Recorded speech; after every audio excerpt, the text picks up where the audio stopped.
Turkish police have fired gas at protesters in a town near the Syrian border, which was the scene of a deadly double car bombing a week ago. The unrest follows similar clashes in Istanbul and Ankara. Demonstrators are angry over Turkey's support for the Syrian rebels, which they say is putting Turks in the firing line.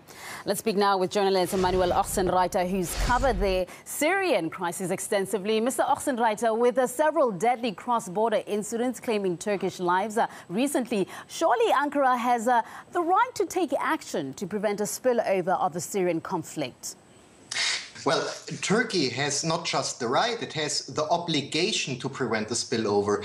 But if we look how Ankara is acting politically, we see that Ankara is doing the contradiction of this right now. Turkey is putting fuel into the fire of the conflict.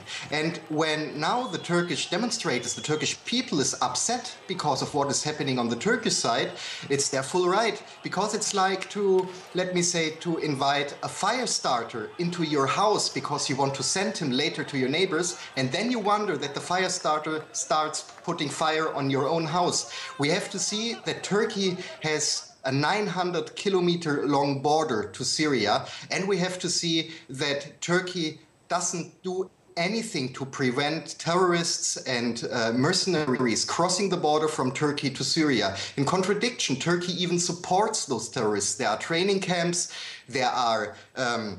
Turkey is giving supply in a lot of means, and Turkey is right now acting like a hostile power towards Damascus. Speaking of Syria, what do you think Turkey is trying to gain by supporting the Syrian rebels? Well, we have first to distinguish really between the Turkish government and the state of Turkey, or the Turkish people. The Turkish government right now, I think there are several interests they have in this conflict. Maybe the most important interest at the beginning is that Turkey is the most important NATO member in the region, and that Turkey does the job of the NATO. Turkey is acting as the West wishes Turkey to act, because Turkey also gets money from the West for what they do. But what is also important is to see that Prime Minister Erdogan and his government, they share something like what we call the neo-Ottoman dream, that Turkey will become again a leading power in the region. But what we shouldn't forget, there are also other reasons. So we have reports here, we published already reports about Syrian rebels disassembling industrial compounds in the Aleppo industrial area and transporting it illegally to Turkey to weaken down competition. The Aleppo industrial area is weakened down, so even when comes peace back to Syria, there will be not a lot of industry anymore. I think this should also be mentioned. This is also important.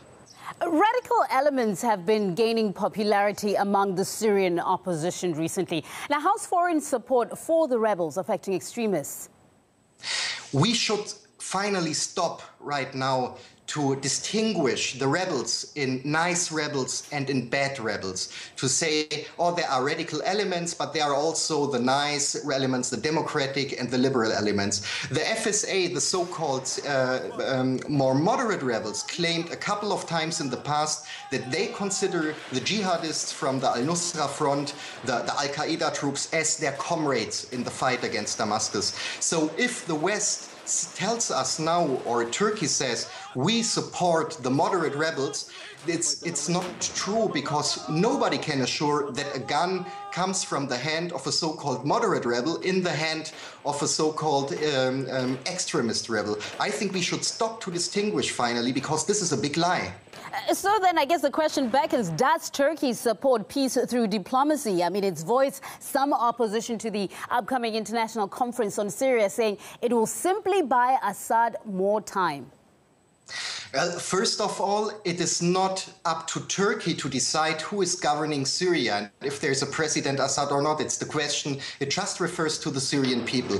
But Turkey right now could do a lot to stop the violence in Syria. It would be very easy for Ankara by closing the borders, by sending home or arresting or fighting against the terrorists right now on Turkish soil, waiting for traveling or for infiltrating to Syria. Ankara could do a lot. They don't do anything. In contradiction, they put fuel into the fire and they make the fire much bigger. Now, what happened is that the fire came back to Turkey with the bomb blasts we are also talking about. And the Turkish people, of course, knows that this is a horrible politics, violating the security also of the Turkish people, and at the end violating the security of all the people in the region.